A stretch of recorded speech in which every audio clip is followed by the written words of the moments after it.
Title: Ethan's Trail of Clues. Vocabulary focus: mystery and investigation. Ethan Miles had always been fascinated by mysteries. As a child growing up in a small coastal town in England, he devoured detective novels and watched old crime series with his grandfather. But he never imagined that one day, he would be caught in a real-life investigation that would take him across continents. After finishing university, Ethan took a job as a travel photographer. His work often brought him to remote places, capturing images for magazines and online travel guides. One autumn morning, he received an unexpected email from a private collector in New York. The message was brief. "I have a task that requires discretion, observation, and travel. Payment will be generous. Meet me at Café Verona, 3 p.m., Friday." Intrigued, Ethan agreed. At the cafe, a tall man in a dark coat approached his table. He introduced himself as Marcus Hale, a retired art historian. Hale explained that a valuable painting, The Silent Watcher, had disappeared from a small museum in Venice. It wasn't insured, and the theft hadn't been made public yet. Hale suspected the painting was stolen by someone in the art world, possibly to sell in a private auction. "You have an eye for detail," Hale said. "And you can move around without attracting attention. I need you to track the painting's trail." Ethan hesitated. He was no detective. But curiosity won. His first clue was a photograph, the painting hanging in a dimly lit room, with a half-open window behind it. Stop 1, Venice, Italy. In Venice, Ethan visited the small museum. The curator, Signora Bellini, seemed nervous, glancing over her shoulder during their conversation. She claimed the painting had been taken during renovations, but there was no police report.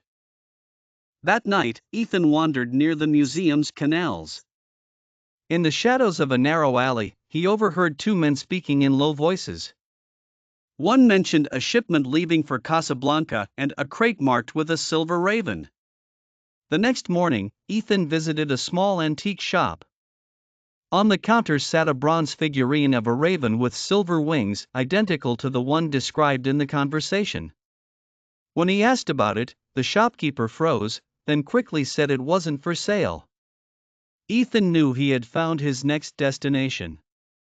Stop 2, Casablanca, Morocco. The city's markets were a maze of colors, sounds, and scents. Ethan searched for signs of the silver raven. In a spice stall, a young boy slipped him a folded note: "The bird flies at night. Dock 3, midnight." Ethan hid in the shadows near Dock 3, camera ready. A group of men unloaded crates from a fishing boat. One crate had the silver raven emblem. Suddenly, a tall man spotted Ethan and gave chase through the winding alleys. Ethan barely escaped, ducking into a crowd near the central market. The note's handwriting matched something he'd seen earlier in a letter on Marcus Hale's desk. Stop 3, Prague, Czech Republic. Hale had given Ethan a list of contacts, and one was in Prague, an art restorer named Clara Novak. Clara admitted she once worked on The Silent Watcher, and that the painting contained a hidden map beneath its surface, an old smuggler's route from centuries ago. Whoever possessed the painting could use the route to move priceless artifacts unnoticed. While Ethan was in Clara's workshop, someone broke in. They stole her laptop but ignored other valuables. Clara whispered, "You can't trust Hale. He's after the map." Stop 4, New York, USA. Ethan confronted Hale in his office. Hale didn't deny it. "The painting is more than art, it's a key," Hale said calmly. "If I control the map, I control the flow of certain, rare goods. Help me, and you'll be rich." Ethan recorded the conversation on his phone. He then contacted an investigative journalist he knew from his travels.